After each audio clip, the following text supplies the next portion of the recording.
Hello student, my name is Vikram. Welcomes you to Strive for Progress. Topic आपको पता लग गया होगा, चलिए स्टार्ट करते हैं। आज का हमारा न्यूमेरिकल है, a stone is allowed to fall from the top of a tower 100 metre high and at the same time another stone is projected vertically upward from the ground with a velocity of 25 meter per second। तो पहले हम simple सा diagram बना लेते हैं समझने के लिए कि हमारे पास ये एक क्या है, ये हमारे पास एक टावर है जिसकी हाइट हमें दे रखी है, कितना है, कितना ऊंचा है, ये 100 metre from the ground. A stone is allowed to fall, तो यहां से एक स्टोन नीचे गिर रहा है, यहां से इस टावर से नीचे की तरफ आ रहा है।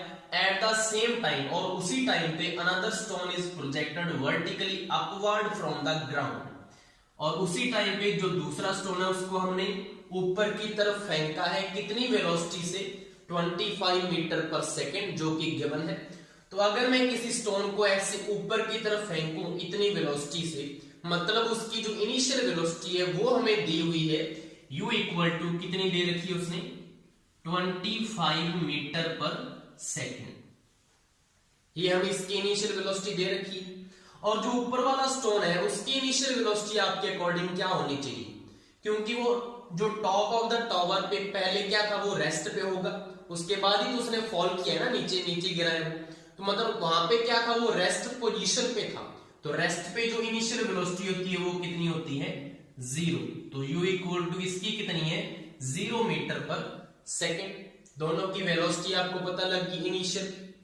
अब क्वेश्चन क्या है, calculate when and where the two stones will meet. अब दोनों स्टोन कहां पे और कब मीट करेंगे, हमने ये फाइंड करना है। तो उसके लिए हमें क्या करना पड़ेगा, मैं कंसीडर कर लेता हूं कि वो t टाइम पे क्या कर रहे हैं, मीट कर रहे हैं, तो हमें t की वैल्यू फाइंड करनी है एक तो, और दूसरा हमें क्या फाइंड करना है, मैं यहाँ पे लिख ही देता हूं कि एक तो t की वैल्यू फाइंड करनी है, और दूसरा हमें इसकी वेयर मतलब पोजीशन फाइंड करनी है, कहां पे वो मीट कर रही होंगी। तो मैंने क्या किया, एक पॉइंट फिक्स कर लिया कि इस पॉइंट पे दोनों क्या कर रहे हैं, मीट कर रहे हैं। आपको डॉट दिख रहा होगा कि यहाँ पे दोनों मीट कर रहे हैं, तो हमें क्या बताना होगा, इसकी हाइट बतानी होगी ना, या डिस्टेंस बतानी होगी।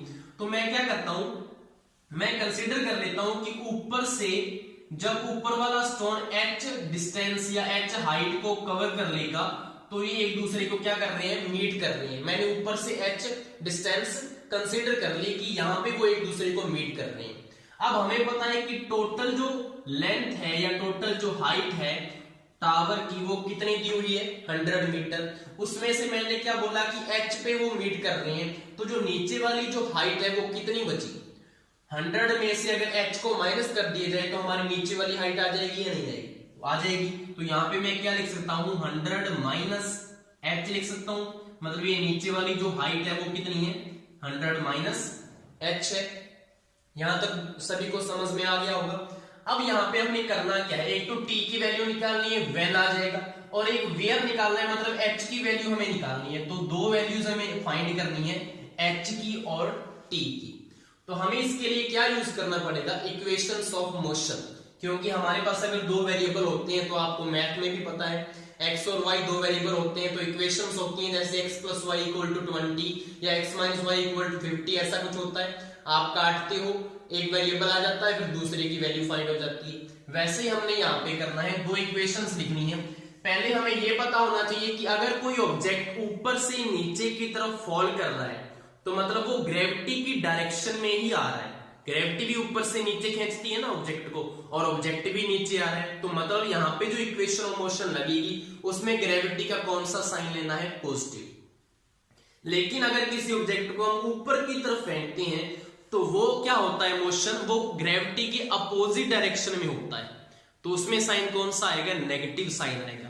तो पहले तो हम इक्वेशंस ऑफ मोशन लिख रहे हैं इसके लिए, दोनों के लिए, फिर हम उसकी वैल्यू पुट करेंगे कि ऊपर वाला जो स्टोन है उसके लिए इक्वेशन ऑफ मोशन क्या होनी चाहिए, h = ut प्लस आएगा यहाँ पे हाफ gt², ये इक्वेशन ऑफ मोशन होनी चाहिए। और जो दूसरा स्टोन है उसके लिए इक्वेशन ऑफ मोशन ये होनी चाहिए, h = हाफ तो नहीं आएगा, पहले u आएगा ना, तो यहाँ पे क्या आएगा, ut माइनस साइन आ जाएगा यहाँ पे, -12 gt²।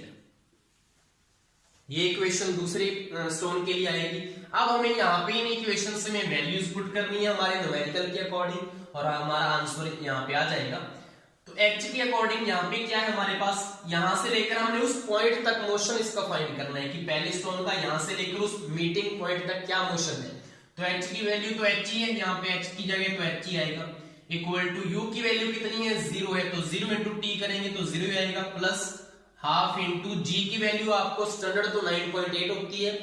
न्यूमेरिकल में सिंपलिसिटी के लिए हम इसको 10 भी यूज कर सकते हैं, तो मैं यहाँ पे 10 यूज कर रहा हूँ। जी की वैल्यू 10 यूज कर ली और हमें टी तो पता नहीं है, तो टी का स्केल, ये तो उसके फर्स्ट जो ऊपर से स्टोन आ रहा है उसके लिए इक्वेशन ये बनी है। अब जो नीचे से जा रहा है ऊपर की तरफ, अब उसकी इक्वेशन क्या है, माइनस तो हमने लगा ही दिया।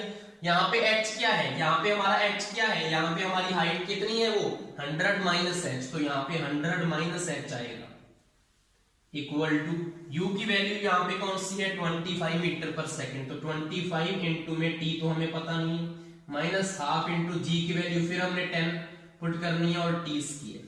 तो यहाँ पे इसके लिए इक्वेशन ये हो चुकी है। दोनों को सॉल्व करो, h इक्वल टू क्या आ जाएगा 2 5 10 होते हैं, तो यहाँ पे 0 तो 0 ही हो गया, तो यहाँ पे h इक्वल टू आ गया 5t स्क्वायर। तो हमारी फर्स्ट इक्वेशन तो ये आ चुकी है। अब जो दूसरी इक्वेशन उसको सॉल्व करें तो 100 minus H equal to 25t minus 2 5 फिर यहाँ पे 10 हो चुके हैं, तो माइनस का 5t स्क्वायर, यहाँ पे दूसरी इक्वेशन आ चुकी है। यहाँ तक आपको समझ में आ गया होगा। अब हम क्या करते होते हैं मैथ में, अगर हमारे पास दो इक्वेशन आती हैं, या तो दोनों को ऐड कर लो या दोनों को क्या करते हैं हम सब्सट्रैक्ट करते हैं, सब्ट्रैक्ट करते हैं ना दोनों को। अब यहाँ पे मैं क्या करूंगा, इसको सॉल्व करने के लिए फर्स्ट इक्वेशन और दूसरी इक्वेशन को मैं ऐड कर रहा हूं। अब ऐड करना आपको आता होगा कि जो इक्वल के जो लेफ्ट होता है उसको इक्वल के लेफ्ट से ऐड करना होता है, जो इक्वल के राइट हैंड साइड होता है उसको इक्वल के राइट हैंड साइड से प्लस करना होता है। तो यहाँ पे प्लस करो मेरे साथ, यहाँ पे क्या दिया हुआ है h दिया हुआ है, h के साथ प्लस क्या करना है 100 minus H, 100 minus H equal to यहाँ पे क्या है 5t स्क्वायर है, प्लस यहाँ पे क्या आ जाएगा 25t माइनस का 5t स्क्वायर, दोनों को हमने ऐड कर लिया बोथ साइड्स।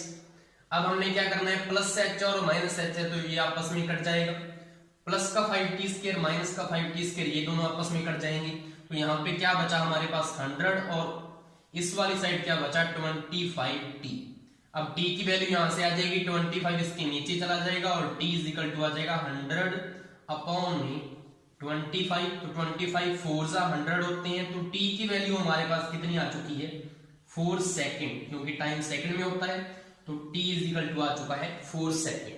तो मैं क्या बोल सकता हूं कि आपका व्हेन जो है वो हमारा फाइंड हो चुका है कि जब स्टोन ऊपर वाला 4 सेकंड तक मोशन करेगा, वहां से नीचे आएगा, तब क्या होगा जो दूसरा स्टोन है वो भी वहां पे पहुंच जाएगा 4 सेकंड में और दोनों मीट करेंगे, मतलब 4 सेकंड पे दोनों मीट करेंगे जहां से वो चलेंगे।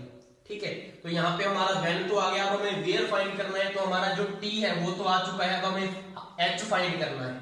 तो h की वैल्यू कैसे फाइंड करते होते हैं, जैसे मैथ में हमारा एक वेरिएबल आ जाता है तो उसको इक्वेशंस में पुट करो तो दूसरा वेरिएबल भी आ जाएगा।